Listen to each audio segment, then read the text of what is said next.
Hare Krishna, Krishna Krishna, Hare Hare, Hare Rama, Rama Rama, Hare Hare। Srila Prabhupada की जय, गुरु महाराज की जय, आप सब भक्तबिंद की जय, निताय गौर प्रेमानंदी, हरि हरि बोल।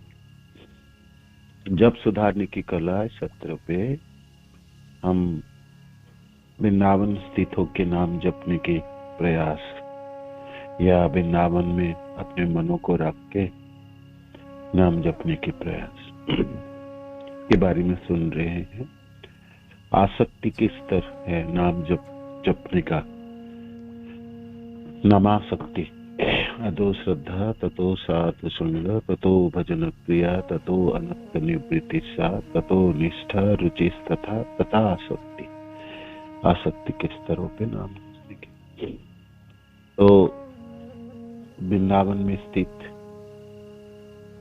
होके नाम जपना या मनों को वृंदावन में रखना है। मनों में वृंदावन, ब्रज में रख के नाम जप।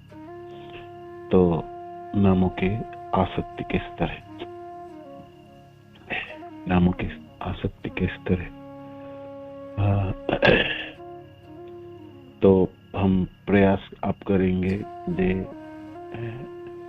में 16 माला वृंदावन में जप हो। तो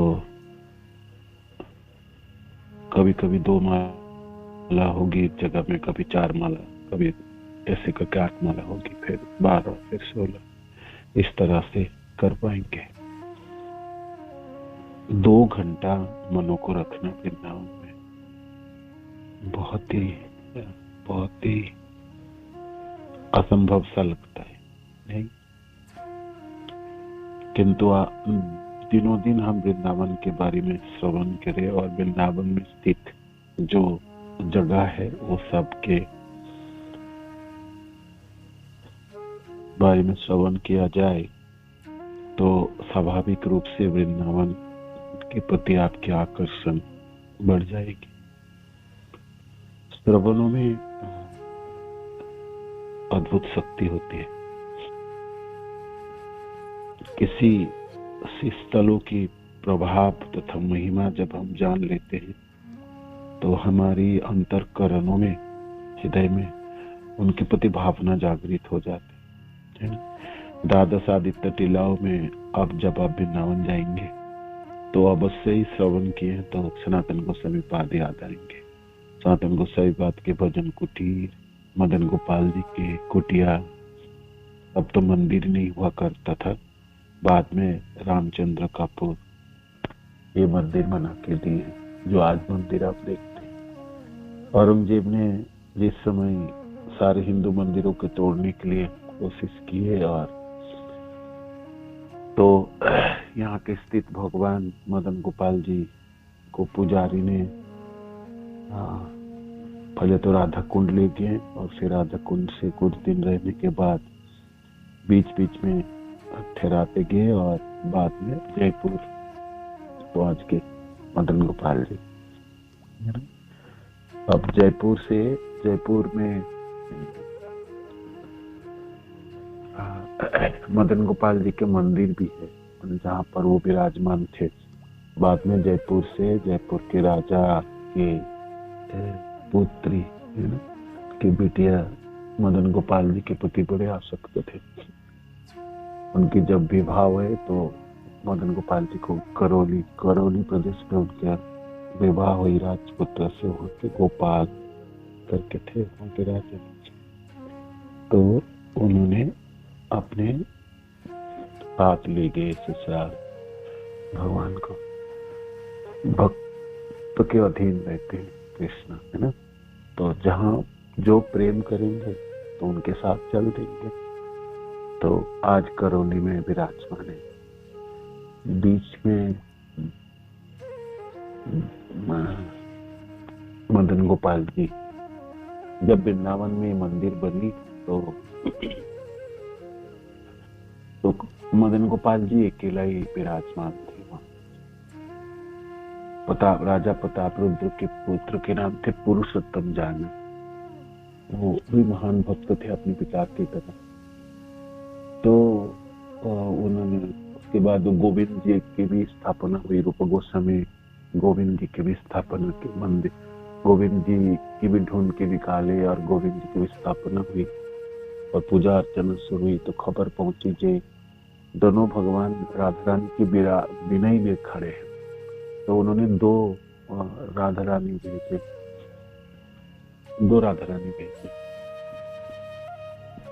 विग्रह।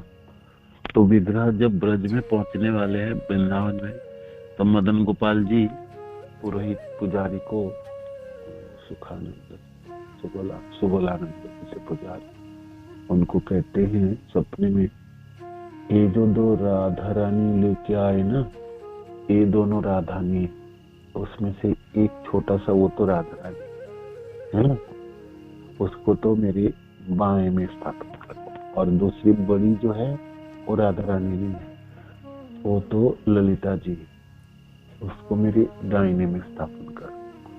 तो इस तरह से दोनों राधा रानी पुरुषोत्तम जाना जी ने भेजे। तो वो दोनों राधा रानी, एक राधा रानी और एक ललिता जी, दोनों तरफ स्थापित हो गई।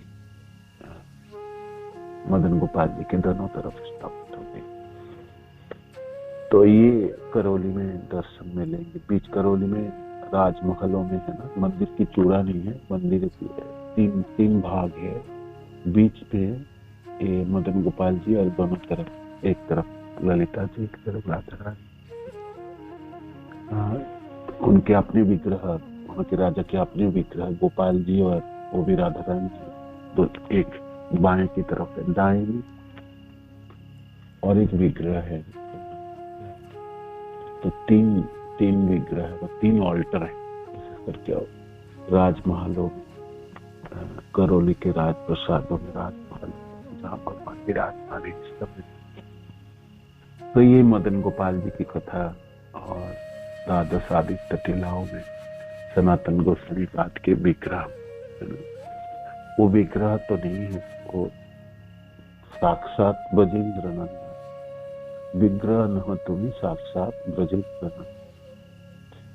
भक्त और भगवान की अद्भुत लीला है ना। चौबे के घर में भी जब रहे तब भी भगवान ने लीला की है ना, खेल कूद किए। और यहाँ पे इस द्वादश आदित्य टीलाओं में भी इस तरह से लीला हुई। मदन गोपाल जी की कथा और भी वर्णन करेंगे, किंतु ये जगह हमारी नाम जपने के लिए वृंदावन में एक सुंदर जगह है ना, सुंदर जगह है। बाद में जब औरंगजेब ने मंदिर तोड़ दिए, भग्नावशेष खंडित हो गई इसकी चूड़ा, तो वो आज भी खड़े हैं। उसके सामने दूसरा मंदिर बनी और वहाँ भगवान की प्रतिभू मूर्ति विराजमान हुई। तो वहाँ भी मदन गोपाल जी और दोनों तरफ, एक तरफ राधा रानी, एक तरफ ललिता जी, और गौर निताई भी है, सब गौर निताई। तो ये आपके द्वादश आदित्य टीलाओं में आज मंदिर है और मंदिर में भगवान विराजमान है, जिसकी सेवा पूजा चलती है। वहाँ दर्शन भी है। मंदिरों के सामने जगह है, वहाँ मंदिरों के सामने भी जगह है जहाँ बैठ के जपा जा सकते हैं। आप सनातन गोस्वामी पाद की कुटिया वो है, कुटिया के सामने जप सकते। वो कुएं हैं जहाँ भगवान ने खोद के भगवान अपने भक्तों के लिए कृपा की, उसने टीले के ऊपर कुएं बनाते थे, कुआं जो उनको नीचे रोज पानी भरने जाना ना पड़े, भक्तों की कष्ट ना हो। जहाँ पर भगवान विराजमान किए थे मदन गोपाल जी को कुटिया में, वो कुटिया, वो जगह वहाँ पर स्थित है। और सनातन गोस्वामी पाद खूब अच्छी तरह से भोजन किए, भजन साधन यहाँ पर किए। और ब्रज के अनेकों जगह में जाके चकलेश्वर महादेव के सामने भी वहाँ पर उन्होंने भजन किए। विशेष करके राधा कुंड के उस तरफ हर जगह पे, बहुत सारे जगह पे सनातन गोसाई के भजन को किए है ना। किंतु मेन जहाँ पर साधन भूमि है सनातन गोसाई पाद के वृंदावन में, ये आपके द्वादश आदित्य टीलाओं, द्वादश आदित्य टीलाओं। तो हरिभक्ति विलास के जो श्लोक के बारे में हम कल आपको बताया और ग्रुप में भी है,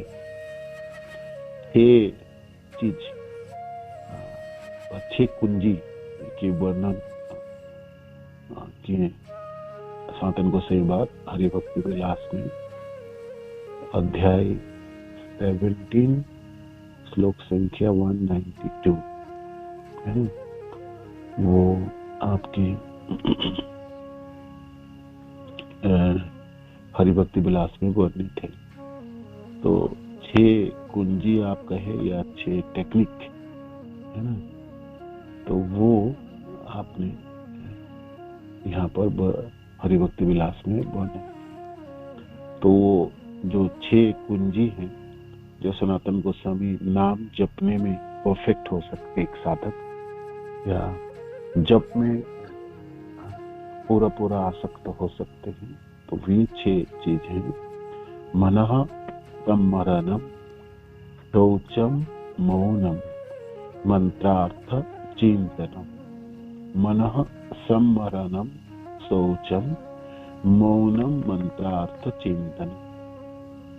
अभ्याग्रत्वम अनिर्वेदो, अभ्याग्रत्वम अनिर्वेद जप संपत्ति हेतु। अच्छा परफेक्ट होने के लिए, in order to perfect one's chanting of japa, one needs to cultivate the following qualities. ये गुण अर्जन करनी है, ये कुंजी आपको सीखनी है, अभ्यास में रखना है आपको, है ना, जप में प्रगति करनी। ये 6 चीज है ना आपको जप में प्रगति कराए। श्रद्धा होगी, साधु संग होगी, भजन क्रिया होगी, अनंत निवृत्ति होगी, निष्ठा होगी, रुचि होगी, आसक्ति होगी, भाव होगी, प्रेम उत्पन्न कराएगी। नाम जप एक भक्त के लिए जीवन है, उसके जीवनों के आधार धड़कने है। नाम जप सहज है और सर्वोत्तम साधन। नाम जप में हम ठीक नाम जप हमारे भक्तिमय जीवन के पल्लवायित करे। नाम जप में गड़बड़ी तो हमारे हाथ में कुछ भी लगने वाला नहीं, कुछ भी प्राप्ति भी हो। तो मनः सम्मरण, मन बड़ी चंचल है, चारों तरफ घूमती है, ब्रह्म मुहूर्त में भी बड़ी समस्या करती है ना, कुछ ना कुछ सोचते तो रहते हैं। तो मनों को खींच के लाना है ना, एक कुंजी के रूप में हमने सीखे जब आप ये मन को रखना है, साथ में रखना। मन ही तो आपको सुनने की कार्य करे। मन है ही नहीं आपके पास तो फिर कार्य होगा कैसे, साधन कैसे होगा। मन और किसी जगह में है और कुछ कर रहा है तो कार्य तो वहां पर हो रहा है। जहां पर मन है वहां आपके कार्य होते हैं। आप दिल्ली में स्थित है और मन आपके वृंदावन में है तो आप वृंदावन है ना, ऐसे मानते हैं आचार्य जन, इस तरह से वर्णन कर। और खैर बात सही, सूक्ष्म इंद्रिया जहां पर है वहां आप स्थित मानते हैं। जैसे मन किसी चीजों में लगा है, बहुत ही आप कंसंट्रेशन बहुत ज्यादा, और आप किसी रास्ते में चलते हैं, किसी एक जगह पे आप खड़े होकर कुछ सोच रहे हैं, तो अनेकों लोग हैं, अनेकों बातें होगी, अनेकों कार्य होगी, बाकी सब चीजों को देखते हुए भी आप देख नहीं पाओगे, है ना। आप जिस चीजों के बारे में सोच रहे हैं, मनन कर रहे हैं, वही आप वहां पर अपने विराज में, उसी वस्तु में, उसी व्यक्तियों में, उसी दृश्य पर। तो मन को रखना है, मनो सम्मरण, मन को आपको संवार के रखनी, साथ में रखनी है ना। मनों को साथ में रखने के लिए एक सरल मन चाहिए, एक सादा सादगी जीवन चाहिए, है ना? तो आगे की हम कहते हैं दूसरी जो कुंजी है, मनः सम्मरणम शौचम, शौचम चाहिए, बाहर से शौच चाहिए, स्नान आदि करके शरीर की शौच होती है, और मन की सुचिता है ना। मनों में अनेकों कामनाएं हैं, काम, क्रोध, लोभ, मोह, मद और मात्सर्य से भरा हुआ होगी तो मन जटिल होगी, कुटिल होगी। सरल मन की प्रयोजन, जितनी जीवन सरल होगी उतनी सुंदर नाम जप होगी। मनों में विभ्रांत होगी, दंत होगी और हर समय मनों में कोई चुभन सा है, भौतिक संसार के किसी चीजों को ना पाने की आपकी क्षोभ है ना, या अनेकों दंड है ना, समस्याओं से घिरा हुआ मन, तो उन्हीं की चिंतन होगी तो फिर कोरा सा मन मिलेगा नहीं आपको। तो जब के सुनाएंगे किसको? सुनाना तो मनों को। इस बार मनों को ही तो ले चलना है। हर जीवन में मन हमारे साथ ही तो रहता है, यही मन अगले जीवन में भी रहे। ये सूक्ष्म इंद्रिय जलती नहीं, चिता में शरीर जल जाती है, शरीर भस्मीभूत हो जाता। मन तो मन, बुद्धि, अहंकार, चित्त, वृत्तियों के आवरणों से, पोटलियों से आत्मा आगे बढ़ती है ना। आत्मा अकेला चलती नहीं है, आत्मा सर्वज्ञ है, शक्तिशाली है और वो सब जगह जाने की क्षमता उसमें है, किंतु उनके साथ जाता कौन? ये जानते सूक्ष्म इंद्रिया जाती। जिस जीवन में सूक्ष्म इंद्रिया जलती नहीं है, सूक्ष्म इंद्रिया परिवर्तित हो जाती है ना, वो आपकी नया जीवन है। भौतिक संसार की जो ये प्लेटफॉर्म मिली, भगवान कृष्ण कृपा करके जीव को प्रदान करते हैं, हे पुत्र इस बार तू मेरे से प्रेम करके मेरे प्रति आसक्ति जमा। हर बार तो तूने भौतिक संसार के भोगों में आसक्ति जमा, अनेकों कार्य किए है ना, अनेकों भावनाएं हमने, अनेकों चीज सोचे, अनेकों चिंतन किए है ना। तो ये सब हमारी कोई काम की नहीं है, ये हमारी जंजीरें देखा जाए तो। आप हम सब लोग नाम जपते हुए भक्ति करते सब अब कर रहे हैं, तो सबको आप पता तो चल ही रहा है, जिस सब कुछ की जरूरत नहीं है, हर चीजों की प्रयोजन नहीं है इस जीवन है ना। सब चाहिए और सब कुछ लेके चले है ना, भक्ति भी करे और भोग भी करे, ये दोनों चलने वाला है साथ में है ना। दोनों चीज के समन्वय तो पहले स्तरों में करना ठीक है, बाद में सचमुच आप आसक्त तो भी है भौतिक संसार के प्रति, तो मन अनेकों द्विधाओं में रहेगा, कोरा मन में आपको मिलने वाला है। तो बहुत सारी चीजों को छोड़ना ही है, अपने आप वॉलंटरीली स्वतःस्फूर्त रूप में आपको छोड़ना है। तो नाम जपते ये सब छूटती है। बहुत अच्छे नाम जप होगी, आप देखेंगे 6 महीने, सालों में, 2 सालों में आपके अनर्थ निवृत्ति बिल्कुल हो जाती है।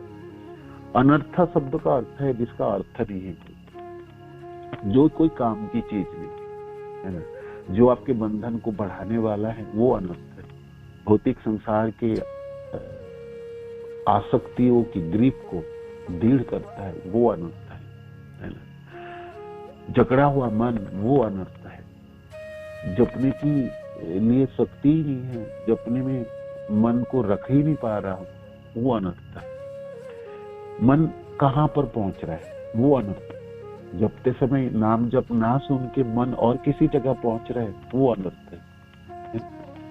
तो भाई आप गिनो तो अनेकों चीज है, तो क्या क्या चीज है आप देखो, तो आप देखोगे मन भागती उस जगह पे जहां पर आपके कामनाएं तो है, स्थूल कामनाएं होगी नहीं तो सूक्ष्म कामनाएं, मनों में उठने वाली आवेग तथा वेग है ना, क्या है अपने उस जीवन में जी रहे हो। पिछले 2 दिन, 4 दिन, 7 दिन, 15 दिन की जीवन उस तरह से है ना, कैसे भी जिएंगे और सुबह उठ के खूब अच्छी तरह से जप लेंगे, ये तो अब तक तो आप समझ ही गए, ये संभव नहीं है। ये तो मन बुद्धू बनना, मनों को बिल्कुल सरल रखिए, सरल जीवन चाहिए बिल्कुल है ना। सरल जीवन के अर्थ ही है आपकी और कोई चाहत ही नहीं है ना। गुरुदेव कहते हैं ना कि अब हम क्या, अब हम बूढ़े हो चुके, इतने साल हो गए, अब हमारी क्या चाह बताइए। अभी भी हमारी चाहत है तो बड़ी समस्या है ना। तो मन रसम कसम में रहे, जकड़ा हुआ रहे, फिर मनोसंवरण नहीं हो, है ना। मनोसंवरण नहीं। द्वादश आदित्य टीलाओं में सनातन गोस्वामी पाद अपना जब कुटिया बनाई, खूब नाम नहीं। तो किस तरह से हमारे आचार्यों जनों ने नाम जप किए, उसके बारे में चैतन्य चरितामृत आदियों में वर्णन है कि सनातन गोस्वामी पाद किस तरह से नाम जपते थे, साधन किया करते थे, है ना। तो उसकी थोड़ी सी झांकी मैं आपको बताता हूँ। हम तो उसी स्कूल में हैं, उसी संप्रदाय में। हम सब कहेंगे हमारे आचार्य लोगों में बड़ी सामर्थ्य था, वो लोगों को जपने दो, हम नहीं जपते।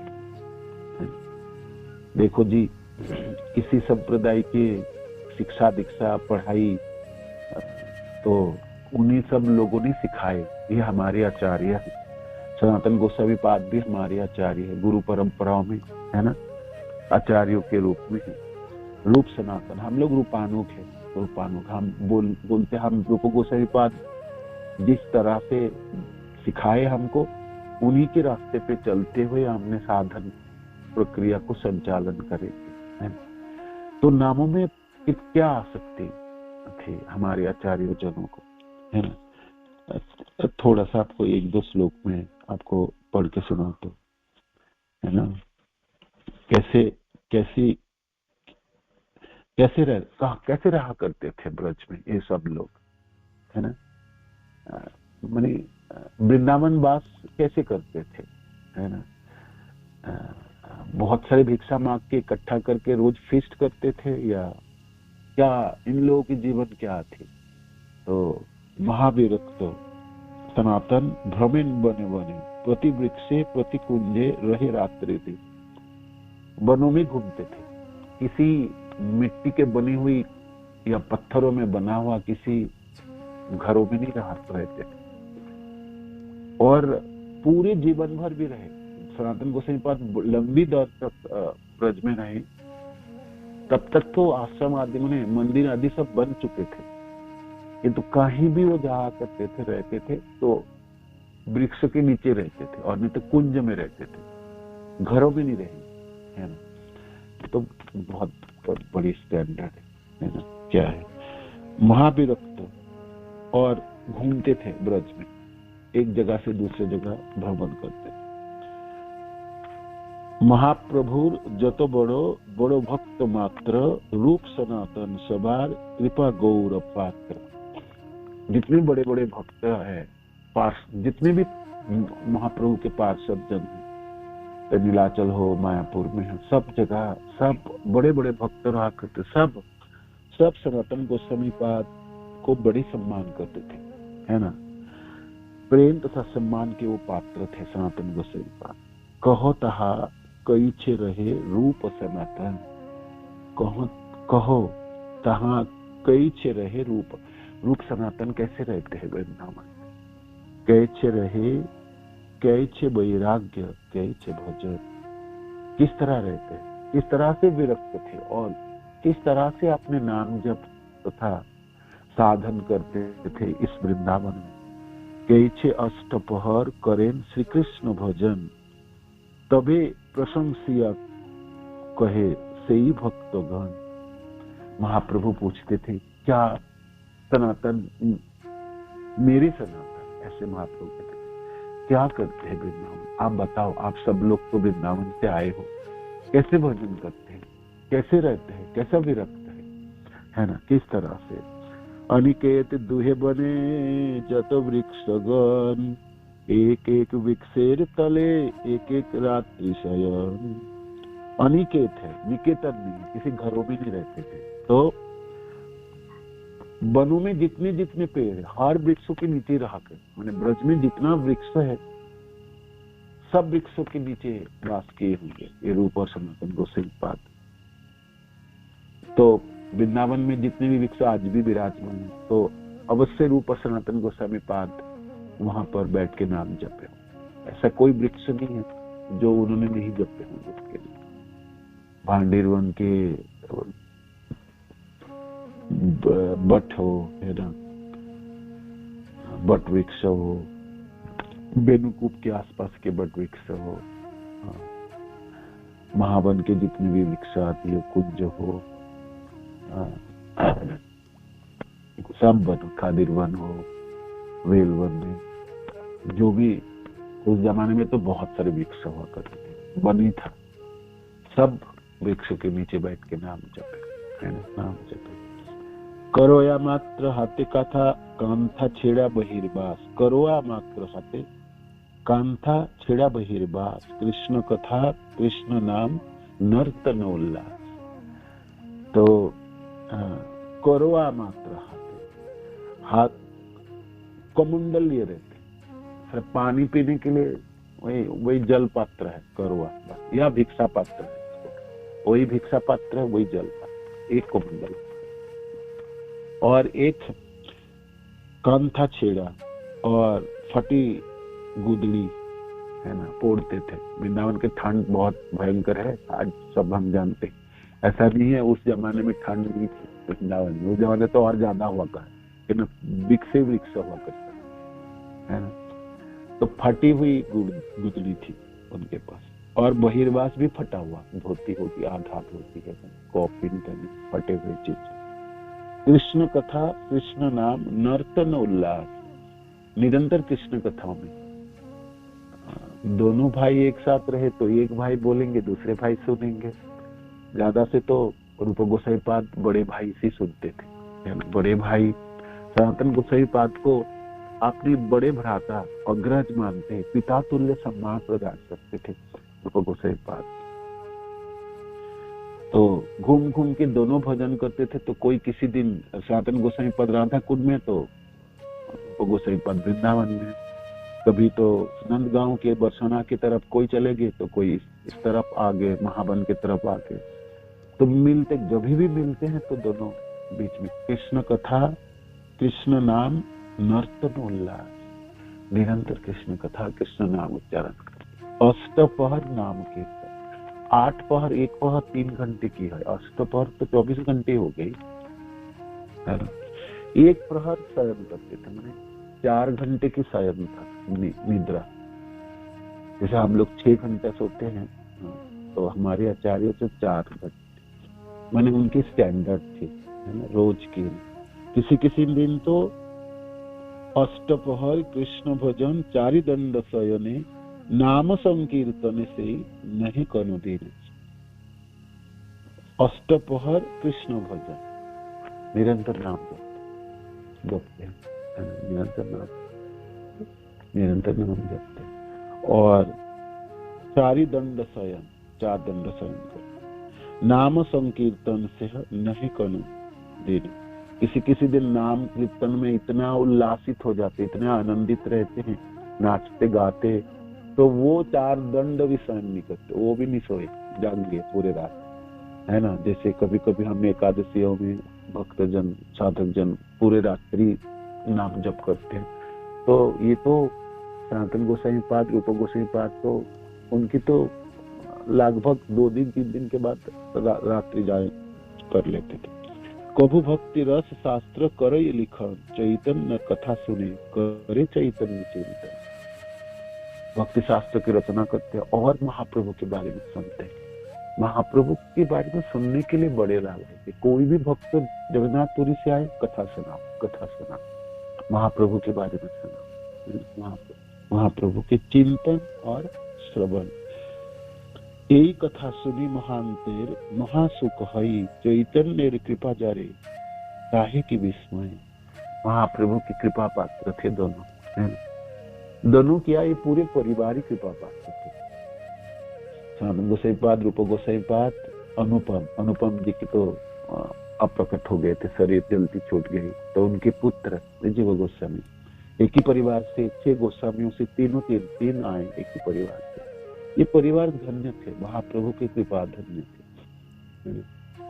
तो इस तरह से महाप्रभु की कृपा से कभू कांदे कभू हासे, कभू प्रेमानंद भासे, कभू भिक्षा कभू उपवास।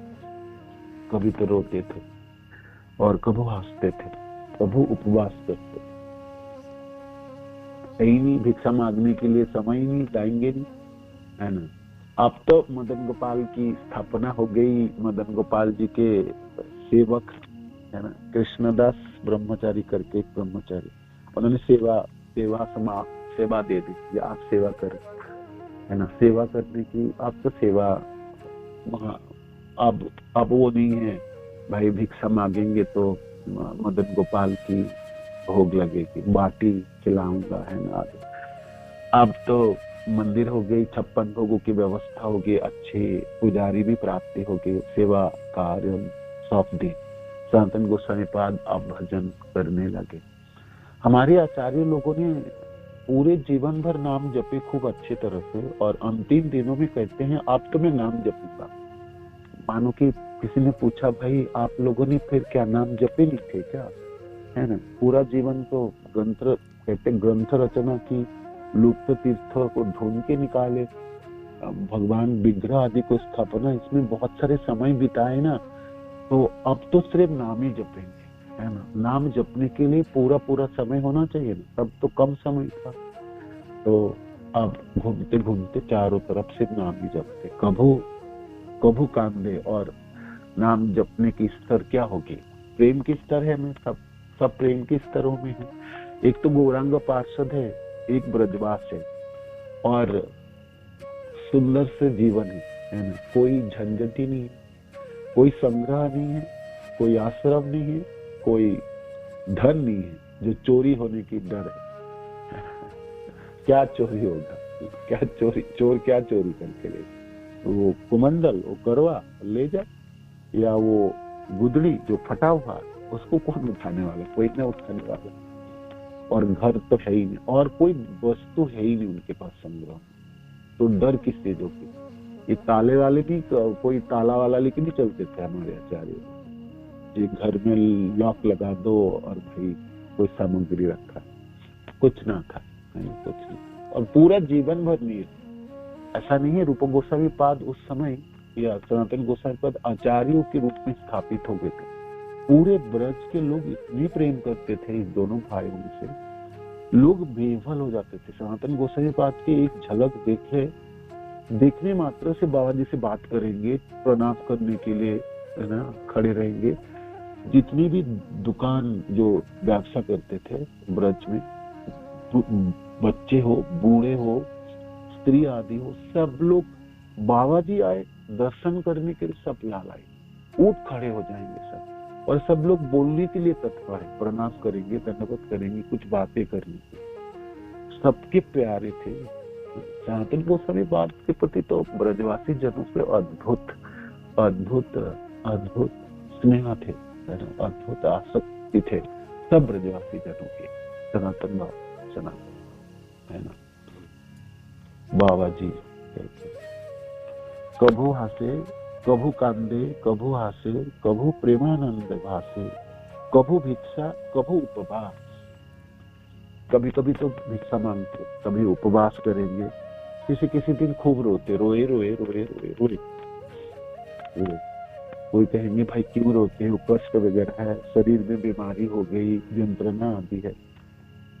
कृष्ण के लिए रहे, विप्रलंब रसों में कृष्ण को ढूंढते हैं, नहीं मिलते हैं तो खूब रोते, धाड़ मार के रोएंगे। कभी आपनी से ही रहेंगे, फुपक के रहेंगे जी, हमने इतना जीवन व्यतीत कर दिया, कहाँ कृष्ण, हे कृष्ण क्यों नहीं दर्शन देते, है ना, क्यों नहीं दर्शन देते।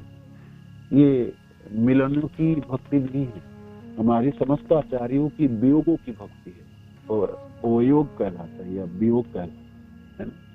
दो तरह की भक्ति की भावों की रसास्वादन होती है, मिलनों की भी रसास्वादन होती है, कृष्ण मिल गए, है ना, उसमें भी रसों की आस्वादन होती है, दर्शन हो गई उसमें भी है, किंतु उससे भी